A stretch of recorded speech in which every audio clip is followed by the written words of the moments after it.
Je crois que les témoignages comme ceux qu'on a vus ce matin à la Fondation Abbé Pierre, avec Mathieu par exemple qui sort de l'aide sociale à l'enfance à 18 ans et qui se retrouve dans la rue, en fait c'est des témoignages qui marquent une réalité qui est qu'en gros quand vous n'avez pas de contrat jeune majeur à 18 ans, vous pouvez vivre effectivement des moments qui sont très compliqués, par exemple celui de la rue.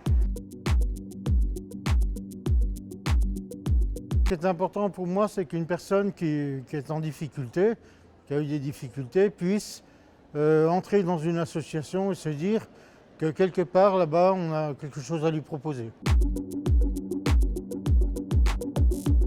La Fondation Abbé Pierre a un poids, voilà, alors aussi bien un poids médiatique, parce que je crois que c'est aussi intéressant, l'histoire de la Fondation Abbé Pierre avec l'abbé Pierre en tant que personnage a un poids vraiment important, mais aussi un poids au niveau des politiques avec ce type de rencontre, mais aussi avec toute l'expertise qu'il déploie depuis un grand nombre d'années. On voit bien à chaque fois, même les personnes qui se sont succédées en tant que salariés, toute l'équipe de la Fondation Abbé Pierre ont vraiment une expertise.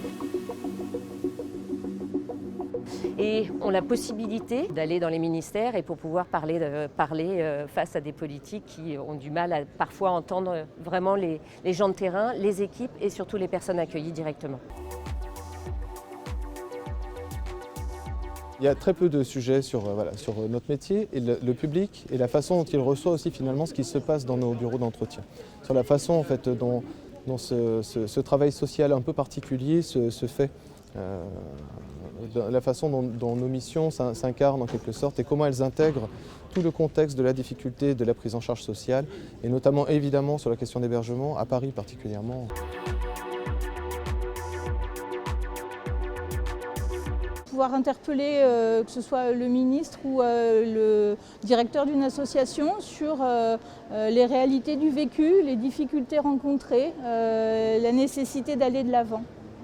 C'est ce que j'entends et c'est ce qui porte, ce qui fait qu'on se sent moins seul aussi peut-être en tant qu'association. Finalement, la Fondation Abbé Pierre, c'est mon meilleur outil à moi pour faire preuve d'innovation. L'État ne nous permet pas de faire des dispositifs expérimentaux qui puissent répondre à des besoins précis sur nos territoires. Et bien en fait, on va les mettre en place avec des financements et un accompagnement de la Fondation. Et ensuite, quand on a fait valoir qu'ils avaient de l'intérêt, et bien on arrive peut-être à se les faire financer. On y arrive de temps en temps. Et du coup, si on n'avait pas la Fondation, jamais on n'aurait pu faire l'essai. Parce que nous, on est une association qui n'avons pas de propres ressources. Et puis, peu de moyens aussi techniques d'accompagnement. La Fondation nous apporte tout ça.